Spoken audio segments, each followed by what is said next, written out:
Exatamente, isso aí. Esse livro é exatamente um agradecimento a uma graça alcançada. Simplesmente a minha esposa estava internada há 11 dias no hospital em São Paulo. Ela estava com muita dificuldade e cada vez mais a situação clínica dela ia piorando. E teve um dado momento, que os médicos disseram que a situação dela era muito grave, só que não sabia o que era.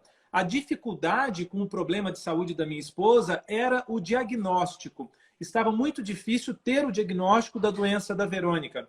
E teve um dia, como todos os dias eu fazia, eu saía do hospital que eu dormia com ela, ia para a igreja rezar, e nesse dia eu pedi para que Inha Chica, né, nos auxiliasse com a oração dela, e aí eu vou dizer por que Inha Chica depois, porque eu pedi para Inha Chica, a intercessão dela, a oração dela muito forte, né? Eu pedi para Inha Chica para que ela me ajudasse, para que os médicos descobrissem o que a minha esposa tinha. A gente estava cada vez mais entrando em desespero, cada vez mais com uma tristeza imensa, amargurado, aquela angústia sem saber o que era. Porque assim, a partir do momento que você sabe o que você tem, a gente busca a ciência, o tratamento, o medicamento, se tem na Europa, se tem nos Estados Unidos, a gente corre para saber o que vai fazer. Mas a gente não sabia o que fazer, a gente não conseguia entender o que estava acontecendo com ela. E os médicos diziam, olha, ainda não conseguimos encontrar a doença base. E aí eu disse para a Inha Chica, pedi para ela para que ela pudesse interceder, para que ela fizesse a oração dela, que sempre foi muito forte, para que iluminasse os médicos e desse essa luz para a gente, para criar essa esperança na gente, né? Trazer essa luz na nossa vida. Eu terminei de fazer essa oração, assim, parece coisa inventada, né? Do jeito que eu vou contar para você agora, parece coisa que saiu da minha cabeça. Respeito muito quem tem a sua convicção religiosa, tá? Eu estou falando enquanto cristão, enquanto católico, e respeito profundamente cada convicção religiosa e cada filosofia de vida. Mas dentro da minha convicção religiosa, que é o cristianismo, através do catolicismo, eu fiz a minha oração, rezei na igreja da Capela do Santíssimo, né? E voltei para o hospital. No que eu chego no hospital, no quarto da minha esposa, onde ela estava internada, ela fala para mim assim, você não sabe o que aconteceu agora. Aí eu falei, o que foi? Uma médica que nunca veio aqui no quarto, nesses 11 dias de busca por saber o que é, essa médica entrou aqui no quarto e ficou sabendo do meu caso no corredor, porque ela fazia plantão, ela estava ali na secretaria do corredor do hospital, e ficou sabendo do meu caso e veio me ver para ver o que eu tinha e pediu meus exames, meus documentos aqui, tudo que a gente tinha já feito de exame, e foi para uma sala agora. Ela está numa sala estudando o meu problema. Aí eu fiquei sentado no quarto e falei, não acredito, meu Deus, é agora, será que vai sair o diagnóstico? Nossa, estou até arrepiada, credo. Pois é exatamente isso que eu sinto toda vez que eu conto, Leda.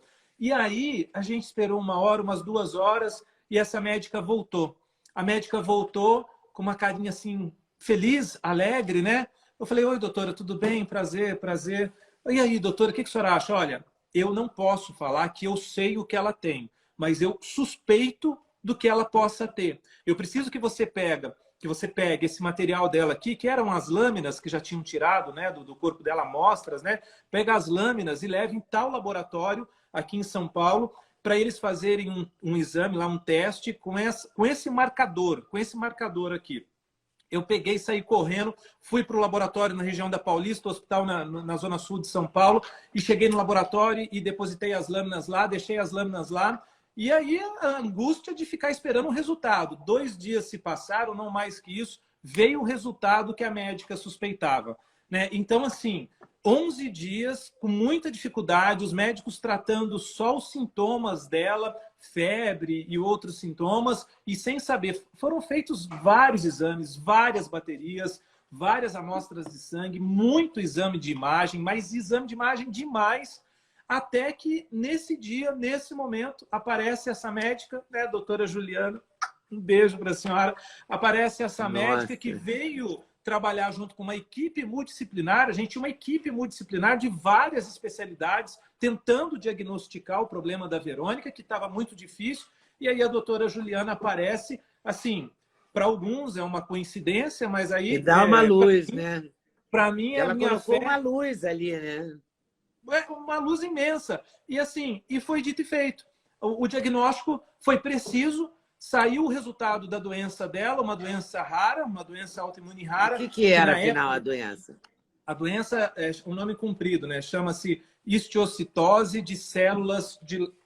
É um grilinho aqui. Histiocitose Olha. de células de Langerhans. Né? É uma doença muito difícil de ser diagnosticada. Assim, até peço desculpa para os médicos aí que nos acompanham, mas quem quiser me corrigir depois, fique à vontade. Mas pelo que eu sei da doença, o pouco que eu sei, é de que ela é uma doença raríssima e quando ela acomete alguém, ela acomete sempre criança. É sempre bebê, criança. A maior parte dos doentes, a maior parte das pessoas que acaba tendo essa doença é muito criancinha, muito bebê.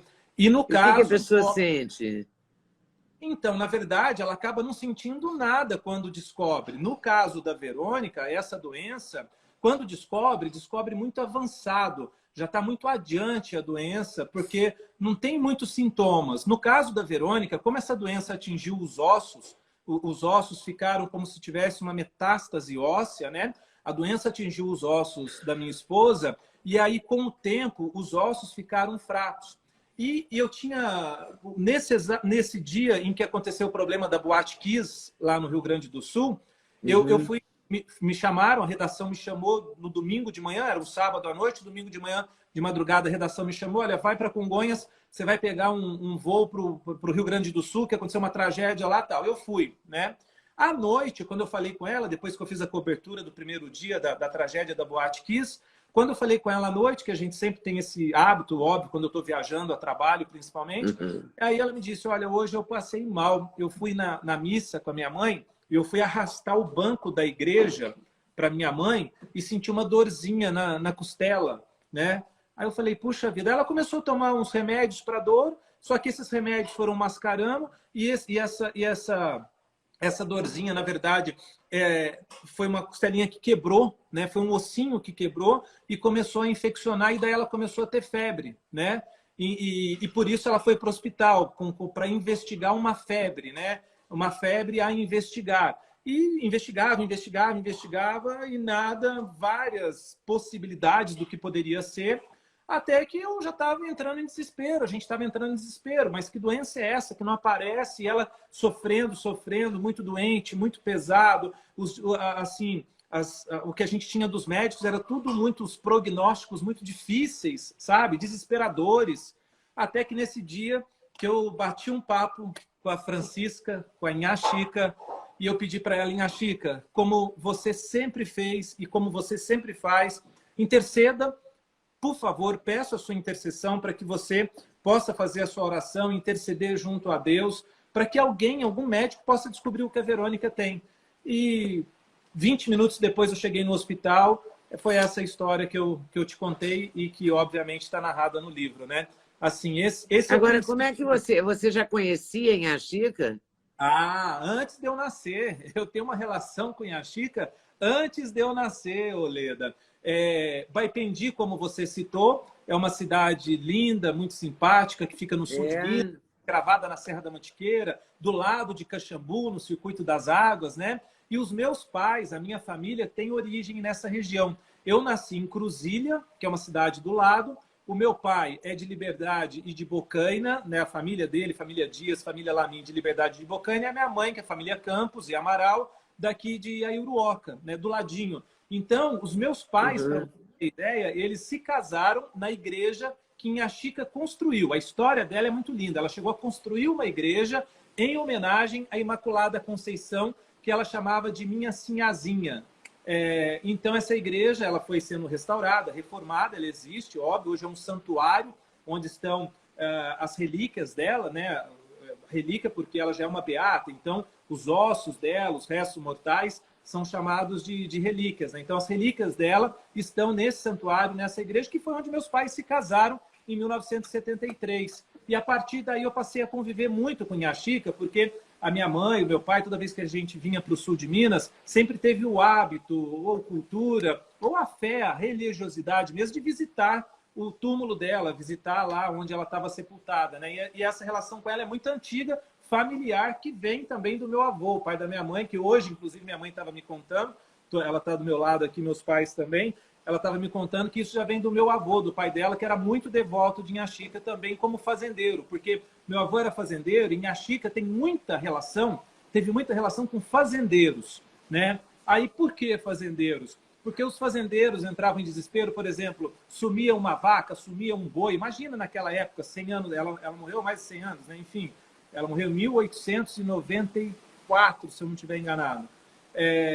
Então as pessoas iam atrás dela para procurar boi, para procurar cavalo, para procurar situações difíceis. A corte do Rio de Janeiro, né, as pessoas ligadas à corte, ligadas ao império, iam muito pedir conselhos para ela. Ela era uma exímia conselheira, mas era conselheira sim. Ela rezava primeiro para depois conversar com as pessoas. Então, Inha Xica tem essa relação aqui com Baipendi, com o sul de Minas, e foi a partir daí, dessa relação com a minha família, que eu conheço Inha Xica desde antes de ter nascido. Gostou do corte que você acabou de ver? Vale a pena conferir com certeza, né? Então vai conferir muitos outros cortes no canal de cortes Leda Nagli. É claro que a entrevista completa você vai conferir no YouTube Leda Nagli, canal Leda Nagli do YouTube, você não pode perder de jeito nenhum. Valeu, tô te esperando, hein? Vem nessa!